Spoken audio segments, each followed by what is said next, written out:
কবরের ভিতরে কেমন ফিল হয়, মানে কবরের ভিতরে থাকতে গেলে কেমন লাগে, এটা দেখার জন্য একটি কবর খনন করে। যে কাজটি বাংলাদেশেও এর আগে একবার হয়েছিল, আপনারা দেখেছেন। ঠিক একইভাবে তারাও কবর খনন করে এবং সেখানে থাকার জন্য মাটির নিচে কবরের মতো করে লাক্সারিয়াস একটি রুম তারা তৈরি করে। সবকিছু কমপ্লিট হওয়ার পর উপরে যারা থাকে তাদের থেকে বিদায় নিয়ে তারা ওই কবরের মধ্যে প্রবেশ করে এবং উপর দিয়ে মাটি দিয়ে তাদেরকে আটকিয়ে দেওয়া হয়। যদিও ভেতরে বাতাস প্রবেশ করার জন্য ভেতরে একটি পাইপ লাগানো হয়, যেই পাইপটি উপর থেকে বাতাস ভেতরে নিয়ে যায় এবং ওটার মধ্যে তারা এসিও লাগায়। সবকিছু কমপ্লিট হয়ে যাওয়ার পর তারা যখন সেখানে থাকতে শুরু করে, উপর দিয়ে যখন তাদেরকে সিলগালা করে দেওয়া হয়, অর্থাৎ মাটি দিয়ে সম্পূর্ণ ঢেকে দেওয়া হয়, তখন তারা ভিতরে চিল করতে থাকে। চিল বোঝেন তো?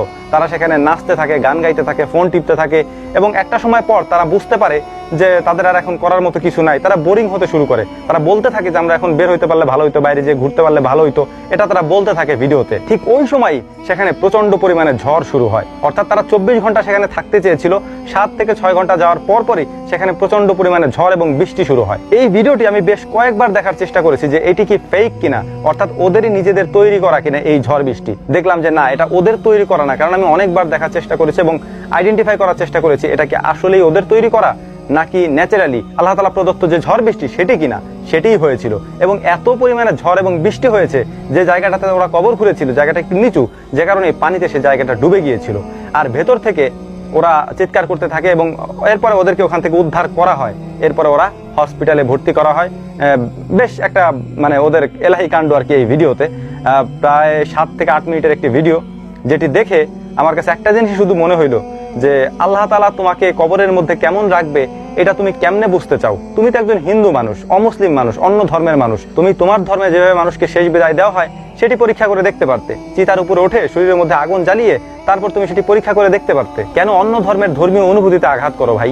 দরকার আছে কোনো? একটা কথা আছে না, আল্লাহ তাআলা ছাড় দেন, ছেড়ে দেন না। যত মানুষ এখন পর্যন্ত এই কাজ করতে গিয়েছে সবাই বাধার সম্মুখীন হয়েছে। অনেকে বলতে পারেন যে ভাই এটা ওদের নিজেদের তৈরি করা ভিউজ বাড়ানোর জন্য। তবে এই যে ভিডিওটা আমি আপনাদেরকে বললাম, নিক্কি ব্লগার নামের একটা ইউটিউব চ্যানেল থেকে ইন্ডিয়ার এই ভিডিওটি আপলোড করা হয়েছে এবং সেখানে সম্পূর্ণটাই বাস্তব ছিল।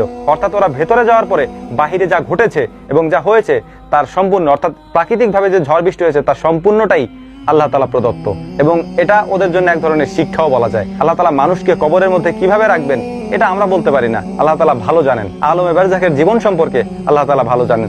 এমন কোনো জিনিস নিয়ে আমরা মজা করব না, ঠাট্টা বিদ্রুপ করব না। ওরা তো অন্য ধর্মের মানুষ, এই কাজটা তো আপনার ধর্মের আমার ধর্মের মানুষেরাও করেছে।